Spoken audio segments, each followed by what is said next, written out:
Hello everyone, मैं हूं शोभना जैन और आज हम बात करने वाले हैं रिपब्लिक डे वोकैबुलरी पर। So first of all I want to wish you all happy Republic Day, happy 73rd Republic Day to all of you. Do you know that this year the country will be celebrating its 73rd Republic Day. Now let's talk about vocabulary. January 26th is celebrated by India as Republic Day every year since 1950. Celebrated मनाया जाता है republic day, गणतंत्र दिवस। गणतंत्र दिवस क्या होता है? गणतंत्र दिवस means on this day in 1930 पूर्ण Swaraj was declared from colonial rule. British rule से हमें आजादी मिल गई थी। रिपब्लिक मींस लोगों का तंत्र, जहां लोगों का अपना राज्य हो।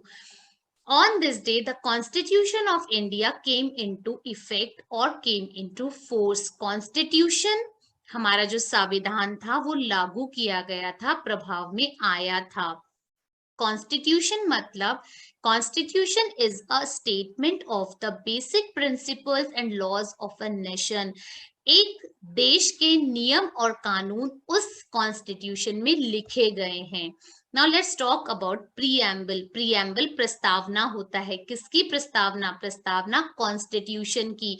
प्रस्तावना मीन्स समरी, लाइक कॉन्स्टिट्यूशन में क्या क्या लिखा गया है उसकी summary. The preamble highlights the salient features of the Constitution of India. जो प्रस्तावना है वो हमें इंडिया के कॉन्स्टिट्यूशन के सैलियंट फीचर्स के बारे में बताती है। सैलियंट फीचर्स क्या हैं? Salient features हैं that we the people of India having solemnly resolved to constitute India into a sovereign, socialist, secular and democratic republic.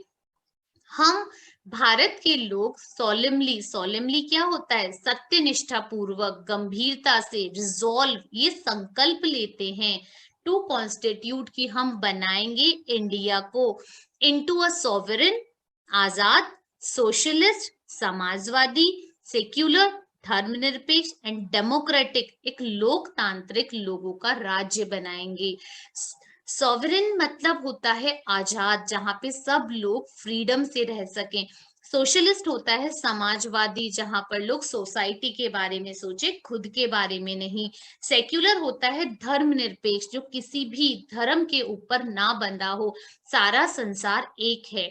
And democratic means लोकतांत्रिक, जहां पर लोगों को अपना खुद का लीडर चुनने की, अपना खुद का वोट देने का अधिकार होता है। रिपब्लिक मतलब लोगों का तंत्र। तो हम लोग मिलकर ये संकल्प लेते हैं कि हम अपने देश को एक आजाद, समाजवादी, धर्मनिरपेक्ष, लोकतांत्रिक देश बनाएंगे। कॉन्स्टिट्यूशन क्या बताता है? Constitution assures it's citizens justice, equality, liberty and fraternity.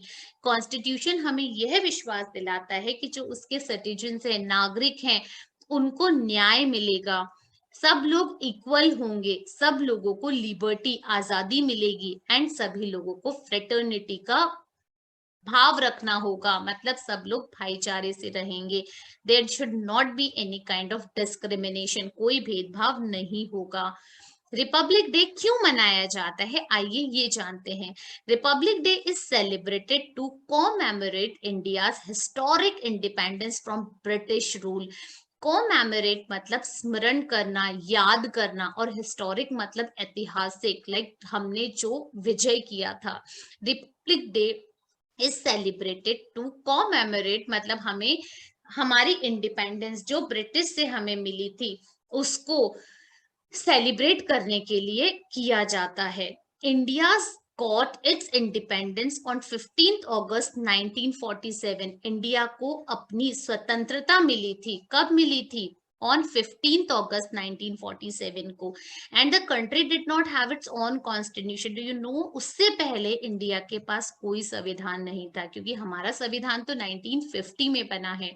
India instead India was governed by the laws implemented in the colonial era। बल्कि हमारा देश उससे पहले जो अंग्रेजों का शासन था उसी से ही जूझा हुआ था, मतलब उसी के हिसाब से हमें काम करना होता था। Republic Day is celebrated every year with great show and pomp. उसके बाद से आफ्टर 1950 हमारा देश रिपब्लिक डे सेलिब्रेट करता है बहुत धूमधाम से। Now, what happens on that day? Prime Minister pays homage to Mahatma Gandhi's mausoleum and salute to Navy Chief, Army Chief and Air Force Chief. जो हमारे प्राइम मिनिस्टर हैं वो क्या करते हैं, वो पेज होमेज मतलब श्रद्धांजलि अर्पित करते हैं टू महात्मा गांधी मौसोलियम, महात्मा गांधी का जो समाधि है उसे श्रद्धांजलि अर्पित करते हैं और सल्यूट करते हैं किसे, हमारी जल सेना, नेवी चीफ, आर्मी चीफ, थल सेना, एयरफोर्स चीफ, हमारी वायु सेना को। On Republic Day and Independence Day the ceremonial battery also fires 21 cannon salute. इस दिन और इंडिपेंडेंस डे के दिन जो हमारे सेरेमोनियल बैटरीज हैं, जो आर्टिलरीज हैं, वो 21 तोपों की सलामी देते हैं। Thousands of people from all over the country visit Delhi to see the Republic Day spectacular marching. बहुत सारे लोग, बहुत सारी भीड़, मोब, क्राउड इकट्ठा हो जाता है लोगों का रिपब्लिक डे की परेड देखने के लिए। स्पेक्टेक्युलर, शानदार। Various competitions are held and one of them is given a speech on Republic Day. बहुत सारे competition होते हैं और सबसे important हमारा स्पीच होता है रिपब्लिक डे का। Now it has become a tradition of India, tradition परंपरा बन गई है। Various states display their culture through beautiful tableaux and folk dance. Tableaux झांकियां होती हैं और वेरियस विभिन्न प्रकार के कल्चरल प्रोग्राम्स वहां पर किए जाते हैं, फोक डांस होते हैं। और सबसे इंपॉर्टेंट नेशनल एंथम बोला जाता है, गाया जाता है, गुनगुनाया जाता है। National anthem is recited, national anthem को गाया जाता है जो कि जन गण मन होता है। अभी मैं आपको बताने वाली हूँ hoist flag and unfurl flag के बारे में। हॉइस्ट फ्लैग ध्वजारोहण होता है, अनफर्ल फ्लैग ध्वजा फहराना होता है। आप लोगों को शायद ये नहीं पता होगा, we host the national flag on Independence Day but on Republic Day we just unfold it. Host जो फ्लैग होस्टिंग होता है वो प्राइम मिनिस्टर करता है और जो अनफोल्ड करना होता है फ्लैग वो हमारे प्रेसिडेंट का काम होता है। So how to hoist the flag? The tricolor is to be hoisted on Independence Day. The flag is tied and sits at the bottom of the pole. नीचे बांधा जाता है and the Prime Minister of the country raises the flag up and hoists it with the aim to honor the historical event of the day. उसको नीचे से ऊपर ले जाया जाता है by the help of a rope. क्यों? क्योंकि हम सम्मान देते हैं हमारी स्वतंत्रता को, क्योंकि हमें उस दिन इंडिपेंडेंस मिला था। Now unfold flag. The tricolor is to be unfold on Republic Day. The flag remains closed and tied up at the top of the pole. उसे नीचे नहीं लाया जाता है, ऊपर ही उसे बांध दिया जाता है। And the President of India unfolds it without pulling it up like it is done on Independence Day. वैसा नहीं किया जाता है। I hope you have understood all the vocabulary. If you have any query, just put your comment in comment box. If you like the video, please do like and subscribe and share my video. Thank you so much.